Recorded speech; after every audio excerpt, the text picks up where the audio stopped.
Tom, here we are, Brands Hatch, last round of the season, all to play for, etc., etc. All the cliches you want to Seems think like of. we've wasted everyone's time by having 9 rounds.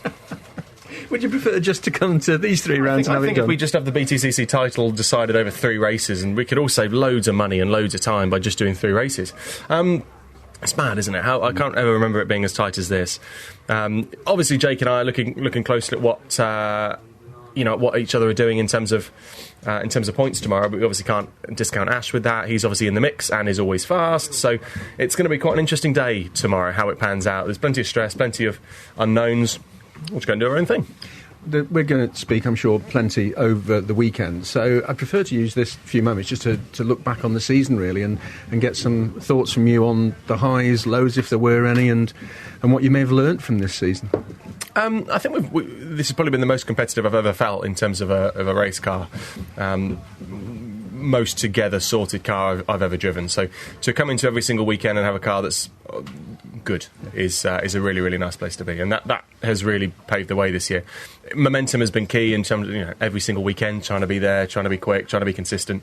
But it's definitely been a year of consistency. If you look at it, it's been a fast, consistent year. You've got to be at the front every single time, because if you're not, Jake is, or if I'm not, Ash is, or if Jake isn't, Ash are not. It's one of those that you can't afford to drop the ball at any time. So it's been fairly stressful. I've thoroughly enjoyed it. I just want to finish it off now with a good weekend here.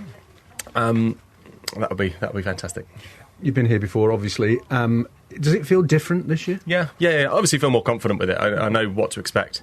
I feel very, very relaxed. I don't feel any sort of amount of stress. I don't feel nervous. I'm not worried by it. We're coming to my favourite circuit of the year. The car's feeling absolutely phenomenal. We're in a good place. It's it's a nice place to be. Knowing I'm coming into a weekend, having been here a number of times before, having won the championship before in a similar sort of way when it's down to fine margins, and a car that's feeling good. It's a nice place to be. Looking at all of the media channels that are out there and the fans' channels, they seem to be more nervous about this weekend than you and Jake. Well, I think sometimes when you're driving it yourself, you've got a little bit more control over your own destiny to a somewhat degree. But it's definitely a high stress environment and a high stress situation. I don't think any of us have ever been in this exact situation before. Joint on points coming into the finale. It means that it comes down to 3 races, which is amazing. Also, looking back, you and Jake know each other well from your Ginetta days. There were some pictures of a very young-looking you and Jake Hill floating around on social media. Your history, as it were, goes back a long way. Yeah, Jake and I have raced against each other for years. It's quite funny, that photo that Jacob, I think, put up on Instagram.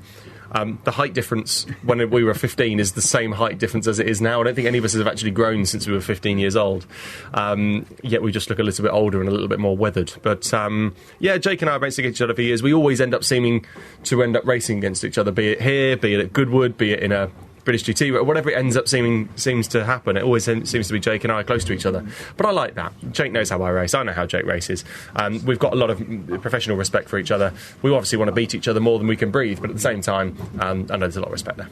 Team orders, just finally, could play a part this weekend. I know Dick Bennett was quoted in one of the motorsport press as saying that will play a factor. Is it going to be a big factor? It might be. I don't know. My crystal ball isn't shiny enough to see exactly how that's going to play out. I've got no control over that. I'm just going to control the controllables. If Tom has been a team player all year, as and as will Dan. If the situation needs to happen, the situation needs to happen. There's obviously been conversations had, but at the same time, we'll just focus on ourselves and just try and do the best job we can rather than overcomplicating everything. Have a good qualifying. Thank you.